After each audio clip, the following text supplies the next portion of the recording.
सुधांशु जी, ये सच है कि जनता ने भरोसा जताया है, 2 बार जताया है, 24 का टोन पीएम सेट कर रहे हैं, लेकिन विपक्ष के सवालों का जवाब क्या विपक्ष पर सवाल के जरिए होगा?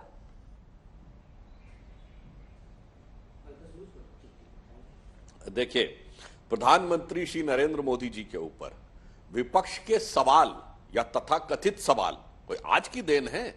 22 साल से चल रहे हैं जनाब, 21 साल से, 2001 जब से वो मुख्यमंत्री बने थे, और ये किसी भी जवाब से कभी संतुष्ट ही नहीं हो सकते।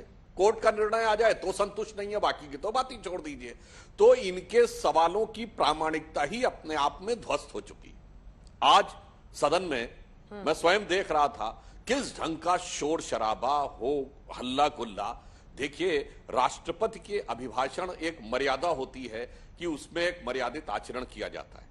उसके बाद यह भी एक होता है कि प्रधानमंत्री बोल रहे होते हैं, आप अपना प्रतीकात्मक विरोध दर्ज करिए, पर जिस कदर से आप चिल्लाते रहे कि बिल्कुल बोलने का मौका नहीं दिया जाए, परंतु उससे मुझे नजर आ रहा था जो प्रधानमंत्री जी ने कहा था, एक तरफ सब साथ खड़े हुए थे और एक तरफ से अकेले प्रधानमंत्री जी खड़े थे। जैसे उन्होंने कहा कि एक अकेले को रोकने के लिए कितने साथ हैं, तो मुझे वही पंक्ति याद आती है कि यह मत कहो कि जग में कर सकता क्या अकेला, लाखों में काम करता एक सूरमा अकेला, आकाश में करोड़ों तारे हैं टिमटिमाते, पर जग प्रकाश करता एक चंद्रमा अकेला। यही देखिए, उस गरीब के जीवन में उस प्रकाश को पहुंचाने का काम मोदी जी ने किया। मगर ये इस प्रकार की निरर्थक निराधार आरोपों के ऊपर निरंतर विवाद करते रहते।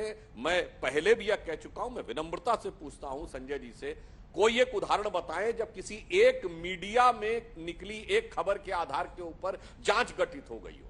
विश्व के संसदीय इतिहास में बताएं, भारत के संसदीय इतिहास में बताएं, विशेषकर जब वह मीडिया हाउस स्वयं अपने ही देश में जांच के दायरे में आ गया हो। ऐसा अद्भुत मांग पूरी दुनिया में कहीं दिखाई नहीं पड़ेगी। इसलिए यह तो हुआ संवैधानिक सवाल, और नैतिक सवाल यह है, अंजना जी, हम लोगों पर तो आरोप लगता था, याद करिए, जब 98 में हम लोग आए, उस जमाने से लेके ये तो स्वदेशी वाले हैं, विदेशी कंपनियों के खिलाफ होंगे, विदेशी कंपनियां कहीं भाग न जाएं।